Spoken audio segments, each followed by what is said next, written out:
creativity is the ultimate matter of fact. Right, it's not physical stuff; it's creativity.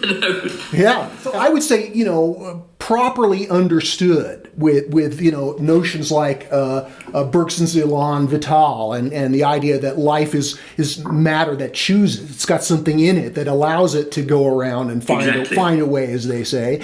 I would say that it's, I can't roll out the philosophical argument for this conclusion, but I'll just state it anyway, and that is that the good, the true, and the beautiful are the essential directions of evolution itself. That's where the universe is going, is toward the experience and creation of intrinsic value. And intrinsic value is it's not just complexity, it's making the universe more real, right? Step by step, experience by experience.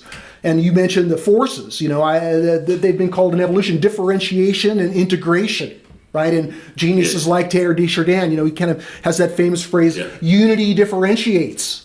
And we could also say the same, that differentiation unifies. These forces are working them out. And again, I would say it's an expression of this motif of part and whole, which is, the signature of the creator in the creation.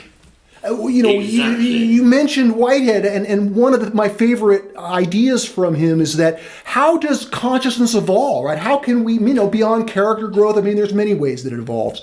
But at least one way that Whitehead emphasizes, and that David Ray Griffin in his interpretation of Whitehead really brings out, is that consciousness evolves when it expands the scope of what it can value.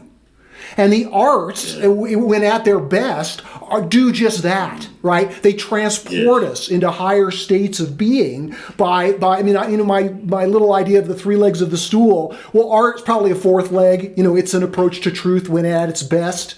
We saw with modernity, it was able to differentiate the value sphere so that art could be its own thing. Postmodernity has tried to collapse them again, making all art political, right? And that just makes mostly for bad art. So allowing art to focus on the beautiful and recognizing that beauty is real and it's what we need deep down. It's spiritual nutrition.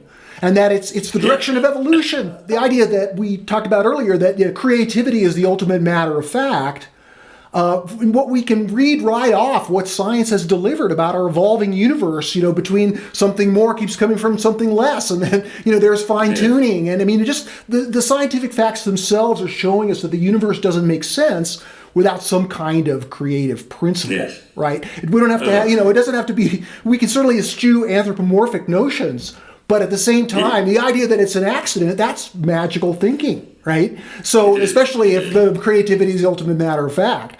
So I think that one of the most amazing things that we're beginning to discover, and I think it's one of the grounds of this new philosophy that we're both involved with, is that the universe is intelligible. Amazingly, right? Over the past several hundred years, what we've learned, that time began, that the universe has evolved, that the human body is a replica of the whole thing. It's just so mind-blowing.